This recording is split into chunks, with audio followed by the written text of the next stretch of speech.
Laura is asking, do you have any favorite processes or prompts or ways to connect with yourself to explore what's next in your life? I'm in transition again, and I'm looking for ways to choose what's next. Tell me more, Aurora. How are you? Good morning. Hello. Good morning. Yeah, I quit my job just over a month ago now and have spent that time recovering from a physical injury that really put Mhm. me out, and then quickly getting it together, and then intensely investing in this gathering that I was running and spending all my energy on that. And even after the gathering, people like were camping in my yard, and like literally just a few hours ago, like the last little wisps of all my other commitments like just dried up. And I sat in my living room and I looked around and I was like, oh, this is my time, this is my moment to do what's next. And my brain was like, what? I don't know what to do. I almost started watching Netflix. I was like, no, no, no. Wait, get out of there. Hang on. This is potent time. Well, Yeah. Yvette's call is coming in a minute. I'll just ask her. So I'm Well, outsourcing my inner work. I love it. I love it. It's so much easier when we do these things in conversation with other people, isn't it? I mean, like I I agree. also, when I'm home alone and I have to do everything in my own little mind, it's not so much fun. It's so much more fun to be in conversation. Well, I have lots of ideas on this actually, because I've done this many, many times. So I feel like I'm in a constant process of reinventing myself. So I'm going to throw out a bunch of strategies and you tell me which ones resonate and which ones don't. And so, one of the things that I have sometimes done is looked back for what I think of as like the golden threads in my life. And what I mean by that is if you look back in your life and you think, when have the times been that you have felt most energized and alive and full of joy? And you're looking for like moments when your inner being was filled with delight and joy and inspiration, because that's going to give you a lot of data about what is most in alignment. When I look back, like, and I'll just give you an example. Like when I was in my 20s, where my daughter is now, trying to figure out what I was going to do in my life, one of the things I asked myself is, what would I be doing if I could get paid for this for the rest of my life? What would I be doing naturally all day long? Nobody would even need to pay me because I enjoy it so much. And I will tell you, I was a very lonely child growing up for many reasons. We had moved 12 times by 12th grade. I didn't have a lot of friends. So I ended up getting very introverted and quite self-focused. And one of the things that I used to do is I used to grab all of my stuffed toys and I would teach them. Like this is how I entertained myself, is I would teach my stuffed toys things. I would read them stories and then we would have class. Like, listen, here I am as a little 8-year-old. I have the teacher archetype through me. Like this is what I did for fun, was teach things. Like I can't stop myself. I mean, my daughter had to train me out of it, because it's so much in my DNA to just be teaching and explaining. Like I just want to explain and tell stories and bring clarity. And like these are the times that I'm like, oh, I'm totally living on purpose. This is why I run this call, because it's fun for me. This is what I enjoy doing. I love the exploration of ideas. So I wonder if when you look through your life, if you can find key moments where you're like, if only somebody would just pay me to do this thing that I could do all day long because it brings me alive. Do you have things like that? Yeah, when you first asked that question to yourself, I was like, I must. And I got very scared that I was like dead inside. I was like, if I could get paid to do nothing, I would just do nothing. Maybe there's just some needs for rest that are coming up. Hmm. But as you were describing, I totally got in touch with how much I love hosting and creating spaces, how much I love like creating connection, how much I love like feeding people's creative pursuits and feeding Hmm. my own creative pursuits, and like Hmm. encouraging people to shed their walls around all the Hmm. creative bottlenecking that we've been forced into in our lives. And Yep. Yep. yeah, I've Yep. daydreamed of like running my own little hostel and things like that. Times that I've done it in the past have been really beautiful for me, but also very overwhelming Yeah. because there's always somebody crazy who owns the hostel. Yeah. Embrace the crazy in that case. Yeah, Embrace crazy and be like, I'm going to be one of the crazy people that owns a hostel. yeah, I could be my own crazy person who ran the hostel, and that way at least I would be on the same page with myself. That is awesome. Well, here's another idea. Yeah. I love how your mind sort of begins generating memories and starts tugging on some of these. I start writing those down. And another thing you can then do is with some of that content, You write yourself three different advice letters. You take the voice of your inner child and you let your inner child tell you what to do. If it were up to your inner child, what would she tell you you need to do?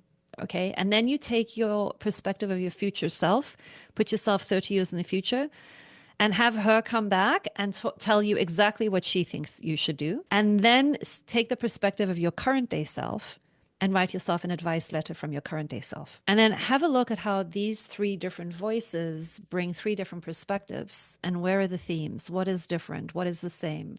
What do they each have to say to you about the advice that they have for you for this moment? Have you ever done anything like that? Not formally like that. I got, like little meditations to kind of like feel into that, but I'm a pretty undisciplined journaler and like really don't tend to like follow through on homework like that. But I'm feeling, I don't know, in a space of like trying new stuff. What if Uh, you gave yourself three voicemails? I don't know, this will not appeal to everybody, but I can imagine a place where I'm like, okay, I'm going to inhabit my inner child and I'm literally going to go put on clothing that I might wear as an inner child. And I'm going to put myself in and I'm going to make myself like ice cream and popcorn. And I'm going to get into inner child state. And then I'm going to sit on the couch. And then I'm going to voicemail to myself all of the complaints and advice from my 10-year-old. My 10-year-old thinks, and then I just say it out loud. And then I can also, I'll tell you one of the things that really appealed to me was a book. Was it a book or a poem about when I am an old woman, I will wear purple? Do you guys know this poem? yes. Love this poem. Okay. So then I would go and get myself dressed up all in purple and I would be my old woman self and I would embrace her and I'd probably get a big hat with a bow on it, with a big feather on it. Not a bow. I want a feather, not a bow. And then I would sit down as my wise old dressed in purple lady and I would give myself all kinds of crone advice. And then I'd sit down and I'd be in conversation with these two. So, I mean, there's ways we can be playful. The idea is to shift out of the self state that is entrenched in the practicalities and the socialized limits of the present moment and find and create spaces for all these other voices to speak to us.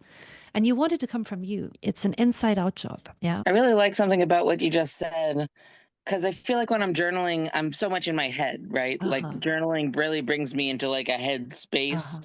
and I get intellectual. And sometimes I'll even intentionally like write illegibly, just like make my hand move so that Yeah. it becomes a little more free.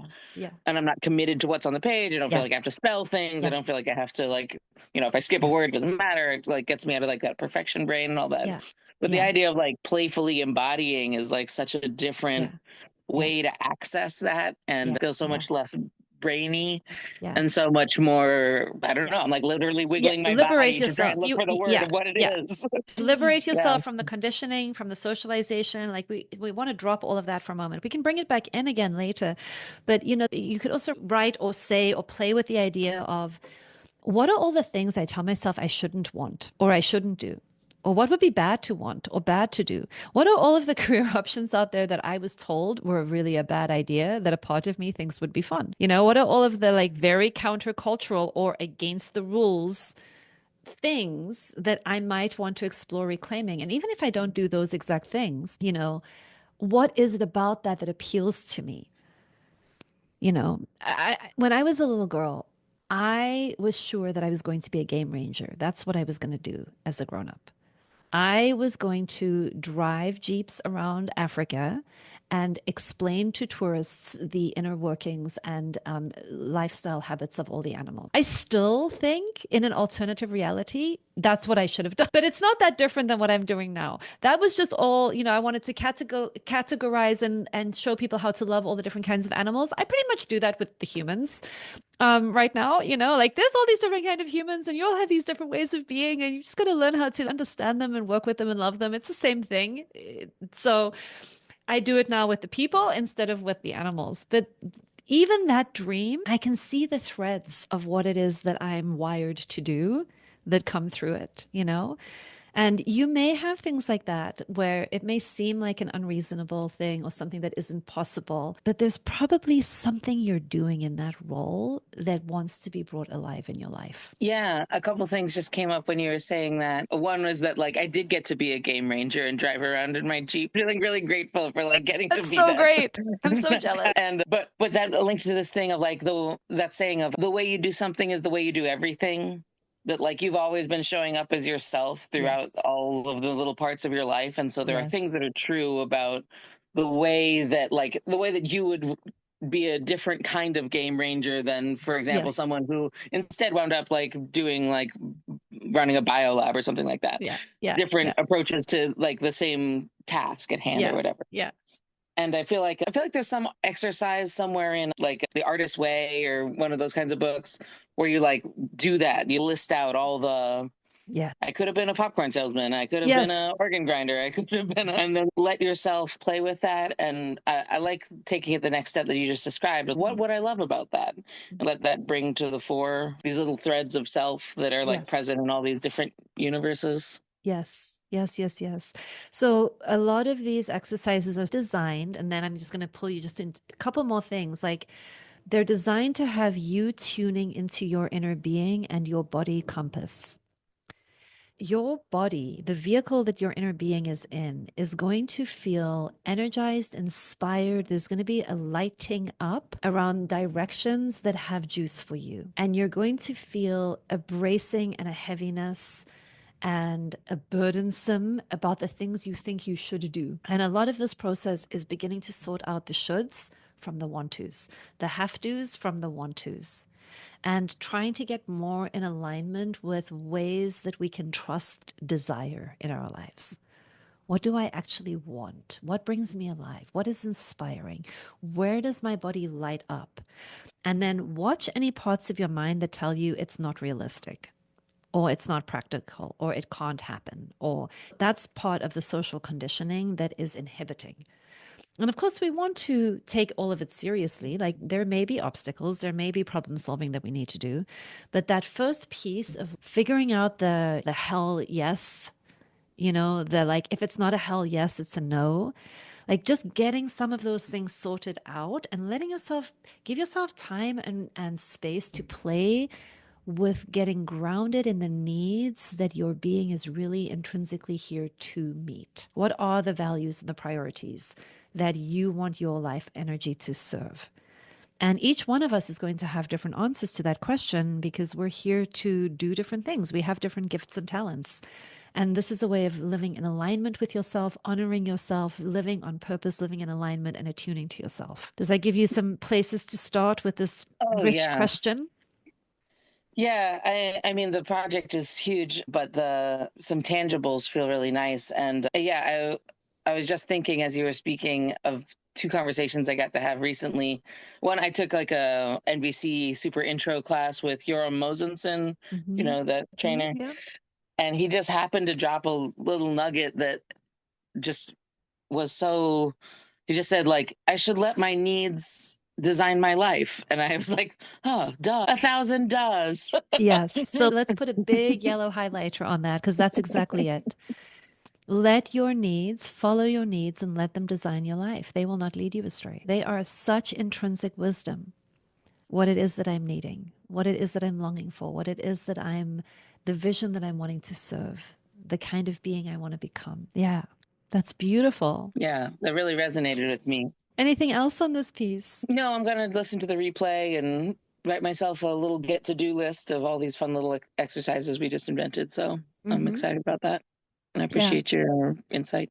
It's a great question. I love playing in the field of what am I valuing? What am I creating? What's next? What do I want to follow? What's getting in the way? Where do I get inhibited? What do I want to liberate myself from? I love it. And I hope that it translates into some kind of a direction for you that feels generative. Can I ask a mini question? Yeah, of course. What normally happens is go and start the next step. And the thing that comes down is this idea of just like, yeah, but what if you're too tired? What if your body can't handle it? What if your heart can't handle it? What if there's not enough money? What if Yeah. people laugh at you? Like that, those encroaching, those thoughts. You make a list of every single one of those things and you answer it. What if there's Good. not enough money? Okay, let me make a plan for that. If there isn't enough money, I will start waitressing and I will start.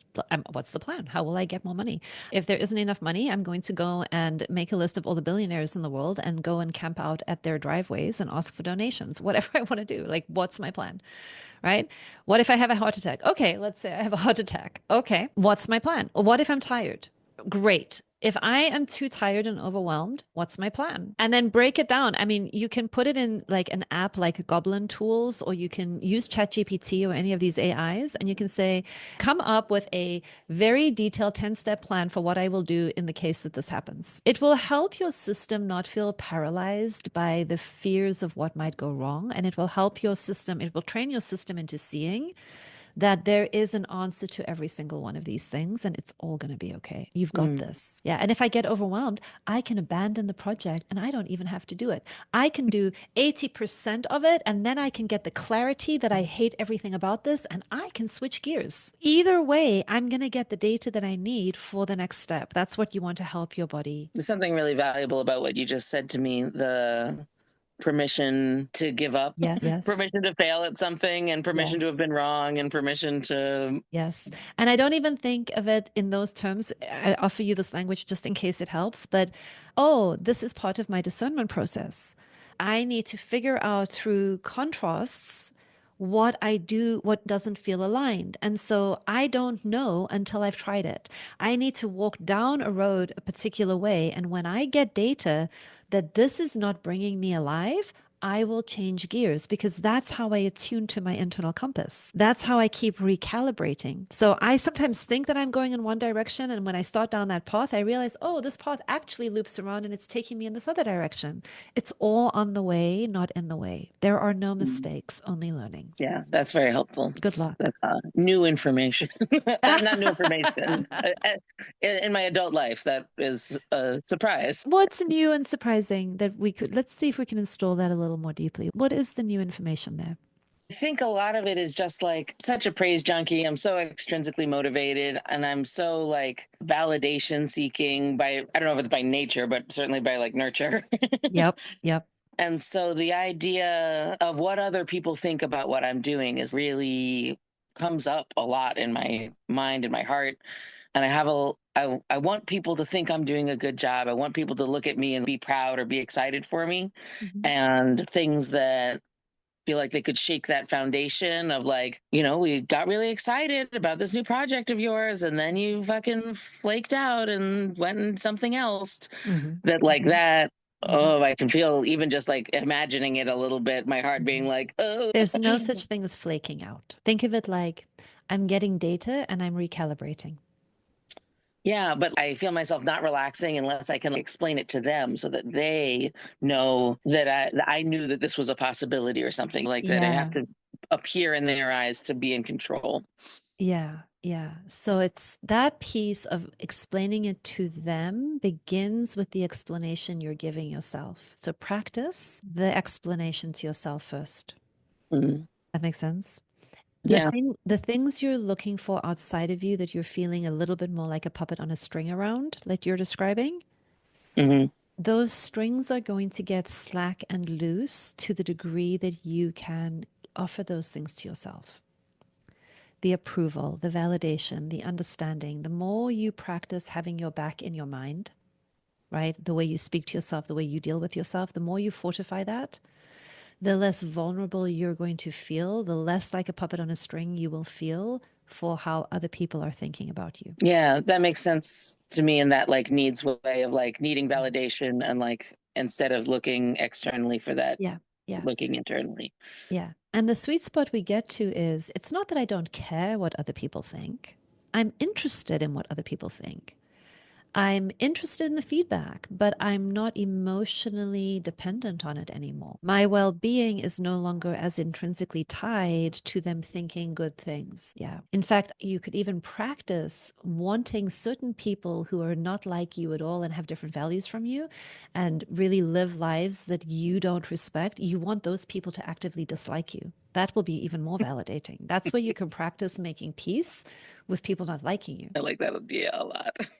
For those of us who are like really addicted to everybody's approval, one of the steps is you've got to decide whose approval matters, and then you've got to get really relaxed around the disapproval of the people that you've decided haven't earned the right to have that much power over you. Yeah. And hopefully my goal could be to grow that into the people who I hold in most high esteem, Mm, giving myself space to mm. disappoint them too. Yeah, there you go. Good steps in your journey. I think you've got it. How are you feeling in this moment? Oh, really hopeful and very well tended to. It feels really nice. Wonderful.